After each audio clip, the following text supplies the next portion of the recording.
First is कि इस जन्म के रहते रहते मुझे ऐसे काम करने हैं, ऐसे कर्म करने हैं कि मुझे सेकंड बार इस दुनिया में भटकना ही ना पड़े।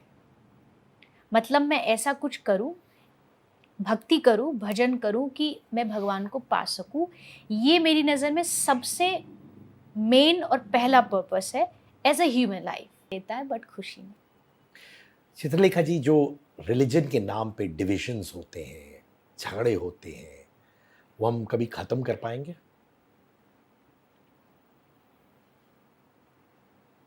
खत्म करना हमारे हाथ में है, समाज के हाथ में है। समाज जब तक एकजुटता के साथ आगे नहीं बढ़ेगा कि हमें अपने धर्म को आगे बढ़ाना है, हमें अपनी सभ्यता संस्कृति को आगे बढ़ाना है, तब तक झगड़े खत्म नहीं हो सकते। अभी सबने अपने अपने भगवान, अपने अपने धर्म सबको अलग अलग मान करके अलग अलग खेमे बना रखे हैं, और वो अपने ही खेमे को ये कहते हैं कि मेरा तुझसे ज़्यादा बड़ा, मेरा तुझसे ज़्यादा पावरफुल।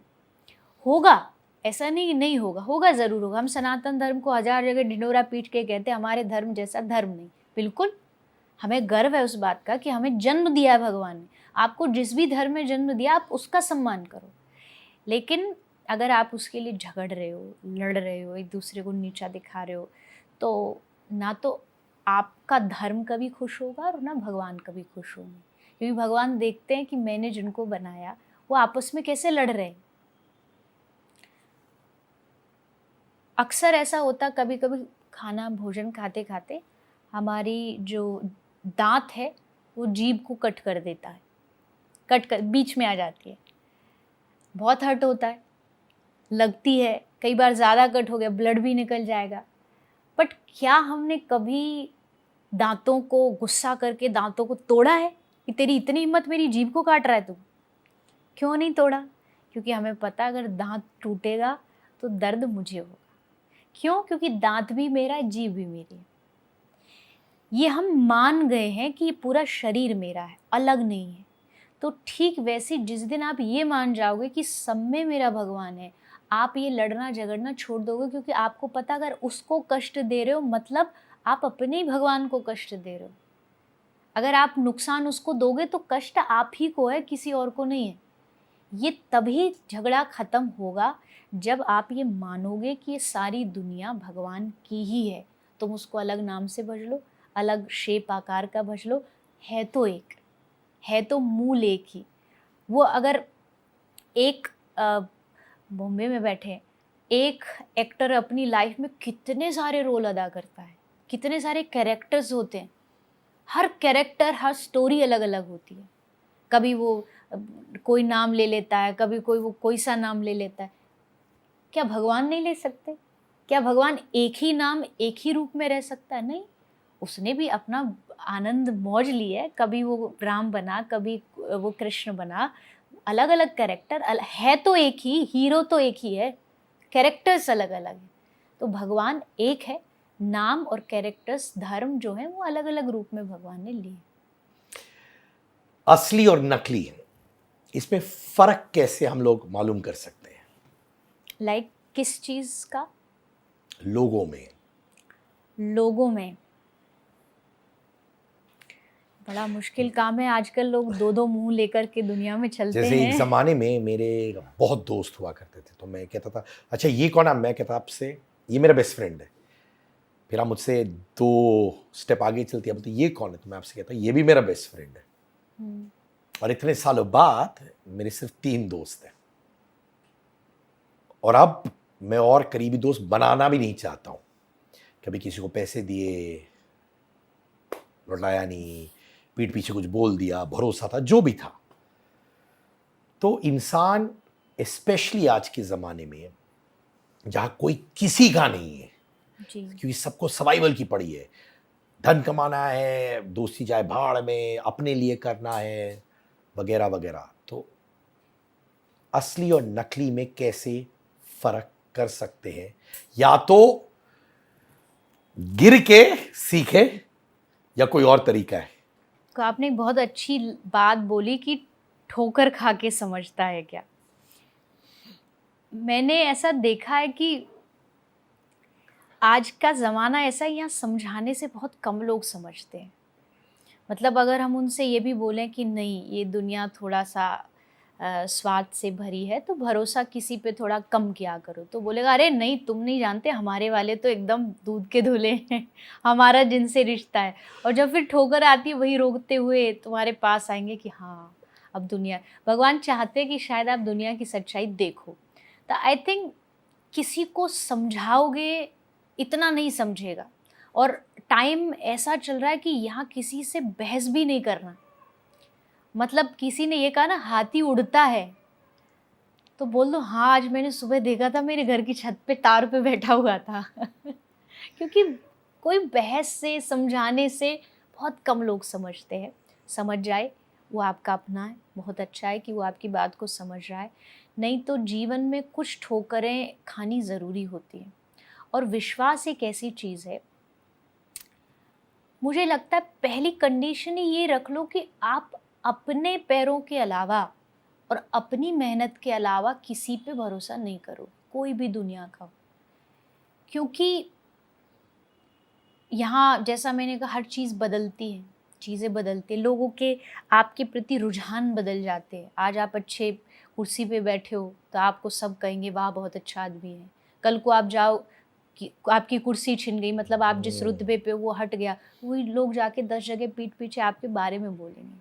तो अगर आप अपने आगे वो आकर के, मैं एक कोट बोलती हूँ कि आगे सलामी पीछे बदनामी, यही लोगों के रोज़ के काम हैं। तो ये आप पहले से समझ जाइए, नहीं, विश्वास मुझे नहीं करना। आप अपने कर्म, अपनी मेहनत पर अगर विश्वास करोगे, पहचानने का एक अच्छा तरीका ये है कि अगर आप किसी भी रिश्ते को पहचानना चाहते हैं, जानना चाहते हैं ये मेरा साथ, मेरा अपना है या नहीं, एक बार उनको ना करके देखिए किसी काम के लिए। कोई भी काम एक बार ना करके देखो। अगर वो तब भी रुके रहे ना, तो समझना कि हाँ, थोड़ा चांस है कि ये साथ देगा। क्योंकि ना सुनते ही सारे रिश्ते भागते हैं। क्यों? क्योंकि आपने ना क्यों कर दिया। लोग कहते भाई आप मतलबी हो। आप मतलबी कब बनते हो? जब आप उनके मतलब पे काम नहीं आते, तब आप मतलबी बन जाते हो। तो ना एक ऐसा शब्द है दुनिया का जो सब रिश्तों की असलियत बता देगा तुरंत। आप जो चाहते हो, कराना चाहते हो, नहीं, आप एक बार ना करके देखो। रुक गया तो आपका है, और नहीं रुका तो आपका नहीं था। तो ये भी एक तरीका आई थिंक हो सकता है पहचानने का। पर्पस इन लाइफ बहुत सुनते हैं कि तुम्हारा पर्पस क्या है जिंदगी में। कुछ लोग जिंदगी चली जाती है तभी पर्पस पता नहीं चलता। How does one find purpose in life, कि मेरा मकसद ये है लाइफ में, ये मुझे करना है। देखिए, आप ये एक क्वेश्चन एक कथा प्रवक्ता से पूछ रहे हैं, तो अगर वो बोले तो उसके लिए पहला जो फाउंडेशन है, जो मेन पर्पस है, not just as a individual, as a human being, as a human life जो उसे मिली है, फर्स्ट इज़ कि इस जन्म के रहते रहते मुझे ऐसे काम करने हैं, ऐसे कर्म करने हैं कि मुझे सेकंड बार इस दुनिया में भटकना ही ना पड़े। मतलब मैं ऐसा कुछ करूं, भक्ति करूं, भजन करूं कि मैं भगवान को पा सकूं। ये मेरी नज़र में सबसे मेन और पहला पर्पस है एज अ ह्यूमन लाइफ। फिर जब आप आगे बढ़ते हो, तब आपकी लाइफ में आता है कि भाई अब जो जीवन जीने के लिए ज़रूरी होता है कि आपको डॉक्टर बनना है, इंजीनियर बनना है, तो उसके लिए मुझे लगता है जो चीज़ आपको दिल से खुशी दे, अपने आप से कोई भी काम करते हो तो ये पूछो कि आपको उसके रिजल्ट से प्यार है या उसके प्रोसेस से प्यार है। अगर आप जॉब पे जा रहे हो, आप जॉब पे जा कर के इसीलिए जॉब कर रहे हो क्योंकि मंथ के एंड में सैलरी मिलेगी, इसीलिए, तो मतलब आपको उस काम से प्यार नहीं। अगर आप इसलिए कर रहे हो कि हर रोज़ जब आप उठ के उस काम पे जाते हो तो आपको बहुत एनर्जी मिलती है, आप बड़े खुश होते हो, तो इट मीन्स ये आपके लाइफ का एक पर्पस है जो आप फुलफिल कर रहे हो, आप निभा रहे हो। तो ये हो गया as a professional life. And तीसरी चीज़, वो भी आई थिंक सबसे इम्पोर्टेंट चीज़ है, फर्स्ट इज़ भगवान, सेकेंड इज़ आपका professional life, and third is life का पर्पस है टू हेल्प समबडी। मेरी नज़र में अगर आप इंसान बने हो तो भगवान ने इसीलिए बनाए हो 2 हाथ 2 पाँव दे करके कि आप अपने हाथों से किसी की मदद कर सको। आपको भगवान ने फाइनेंशियली अच्छा बनाया है तो उसके थ्रू हेल्प करिए। आपके पास अगर फाइनेंशियली अच्छे नहीं हो और कोई तरीका है किसी की, अरे कुछ भी नहीं कर सकते आप, कोई राह चलता जा रहा उसको 2 अच्छे शब्द बोल दो, उसका शायद दिन बन जाए आपकी अच्छी एक बात सुन करके, ये भी आपके लिए एक हेल्प होगी। तो मुझे लगता है दूसरों के लिए जीना ये लाइफ का सबसे अच्छा पर्पस होता है मेरी नज़र में। अपने लिए तो सब जीते हैं, इवन यहाँ तक कि पशु भी जीते हैं। पशुओं को भी पता है कि घर बनाना है मुझे, चिड़िया को भी पता है घोंसला बनाना है और वो बना लेगी, उसको इतनी बुद्धि दी है। बट जब आप दूसरों की मदद करते हो, दूसरों की हेल्प करते हो, तो वो आपके जीवन में एक पर्पस ऐड करता है। चित्रलेखा जी, बचपन में मैं अपनी अंदर की आवाज़ बहुत सुनता था, बहुत, और 99% मेरी अंदर की आवाज़ सही होती थी। फिर मैंने वो अंदर की आवाज़ को दबा दिया मैंने, और फिर वापस इस स्टेज में जहाँ मैं आपके सामने बैठा अपनी अंदर की आवाज़ को बहुत बिलीव करता हूँ। मुझे लगता है कि मेरी अंदर की आवाज़ ये कह रही है, मुझे सुनना चाहिए। ये अंदर की आवाज़ होती क्या है? वो सोल होती है, और अपने सोल को कैसे डिस्कवर करते हैं? ऑफ कोर्स अंदर की आवाज़ आत्मा की आवाज़ है। आत्मा की आवाज़ आपसे कोई बाहरी चीज़ों की खुशियाँ नहीं मांगती है। आपका शरीर भले मांगेगा, बॉडी मांगेगी कि मुझे कंफर्टेबल लाइफ चाहिए, पर आत्मा कहेगी कि मुझे शांति प्रिय जीवन चाहिए। तो वो पहली बात तो उसको सुनने के लिए आपको बाहर का शोर कम करना पड़ेगा। बाहर के शोर में आप कभी अंदर की आवाज़ नहीं सुन सकते। बाहर का शोर इन द सेंस कि ये नहीं कि कोई म्यूज़िक लाउडली बज रहा, नहीं। आज के टाइम में हर एक आदमी के शांति में रहते हुए भी, एक कमरे में रहते हुए भी चारों ओर बहुत हंगामा है, बहुत शोर है, चीज़ों को लेके, डिज़ायर्स को लेकर के, अपनी मांगों को लेके बहुत शोर है, और शोर में अंदर की आवाज़ जो है, आत्मा की आवाज़ है, वो दब जाती है। तो पहले आपको बाहर के नॉइज़ को कम करना पड़ेगा, उसको थोड़ा सा कम करोगे तब अंदर की आवाज़ सुनाई देगी। और आत्मा की आवाज़, मुझे ऐसा लगता है, आपसे ये कह रही होती है हर टाइम पे कि तू इस दुनिया में परेशान होने के लिए पैदा नहीं हुआ है, तू इस दुनिया में सिर्फ दूसरों की वजह से रोने के लिए पैदा नहीं हुआ है। आत्मा की आवाज़ आपको बार बार याद दिलाती है कि तेरा कनेक्शन उस ऊपर वाले से है, वो तुझ पर राजी तो सब राजी, वो तेरे ऊपर खुश तो सब खुश।